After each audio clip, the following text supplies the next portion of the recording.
اسمي مي. أنا عايشة في كندا. عملت العملية مع الدكتور أحمد المصري فبراير 2022، يعني حوالي من سنة و4 شهور. خسيت.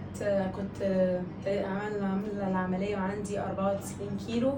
أنا النهاردة حوالي 58، يعني نازلة حوالي 36 كيلو.